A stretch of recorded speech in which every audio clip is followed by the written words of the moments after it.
તો સૌથી પહેલાં આપણે લેવાની છે અહીંયા એક ચમચી ચાની ભૂકી. આજે ચાની ભૂકી છે એને આપણે હથેળી ઉપર રાખવાની છે. એના પછી આપણે આની ઉપર થોડુંક એવું પાણી નાખવાનું છે.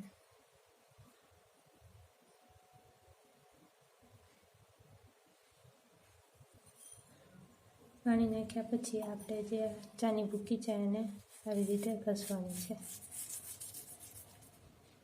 તો તમે જોઈ શકો છો કે આ ચાની ભૂકી જે છે એને ઘસવાથી એનો રંગ બદલાયો નથી. તો આના ઉપરથી આપણને શું જાણકારી મળે છે કે આ જે ચાની ભૂકી છે એમાં કોઈ મિલાવટ છે નહીં. જો તમારી ચાની ભૂકીની અંદર તમે પાણી નાખીને એને આવી રીતે ઘસશો અને એની અંદર જો કલર નીકળે તો એ જે ચાની ભૂકી છે મિલાવટવાળી છે. તો આવી રીતે તમે મિલાવટવાળી ચાની ભૂકી છે કે નહીં એ જાણી શકો છો. તો આ ટીપ તમને કેવી લાગી એ કોમેન્ટમાં મને જરૂરથી જણાવજો. તો આની પછીની ટીપ આપણે જોઈએ. તો સૌથી પહેલાં આપણે અહીંયા એક વાટકી લેવાની છે અને આ વાટકીની અંદર આપણે થોડુંક પાણી નાખવાનું છે. એના પછી આપણે એની અંદર થોડુંક શેમ્પૂ એડ કરવાનું છે અને આ જે પાણી છે એને સારી રીતે હલાવીને આ જે શેમ્પૂ છે એને મિક્સ કરી લેવાનું છે. તો આ જે પાણી છે એ આપણે ક્યાં યુઝ કરવાનું છે હું તમને જણાવું. તો આ જે પાણી છે એને આપણે ટોયલેટ અથવા તો બાથરૂમમાં યુઝ કરી શકીએ છીએ. આ જે પાણી છે એનાથી તમે બાથરૂમ અથવા તો ટોયલેટ ધોશો તો તમારું જે બાથરૂમ અને ટોયલેટ છે એની અંદર બહુ જ સારી સુગંધ આવશે. તો આ જે ટીપ છે એ પણ તમારા માટે ખૂબ યુઝફુલ છે. તમારા ઘરમાં તમે જરૂરથી ટ્રાય કરી શકો છો. તો આ જે ટીપ છે તમને કેવી લાગી એ પણ મને કોમેન્ટમાં જરૂરથી જણાવજો. તો આની પછીની ટીપ આપણે જોઈએ. તો એના પછી આપણે અહીંયા કોઈ પણ નકામું બ્રશ લેવાનું છે અને આ બ્રશના જે આ પીછા છે એને આપણે સૌથી પહેલાં તો કટ કરી લેવાના છે. તો સૌથી પહેલાં આપણે એને કટ કરી લઈએ. બીજી રીતે આના જે ઉપરના બધા પીછા છે એને આપણે કટ કરી લેવાના છે, કાપી લેવાના છે. એના પછી આપણે શું કરવાનું છે,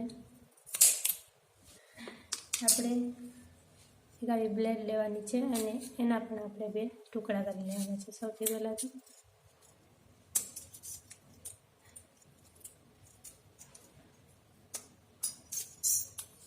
એના પછી આપણે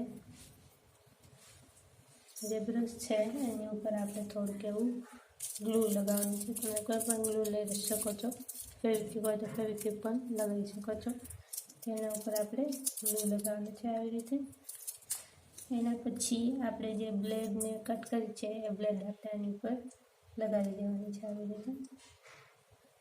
તો આપણે જે આ ટૂલ બનાવ્યું છે એને આપણે ક્યાં યુઝ કરવાનું છે હું તમને જણાવું.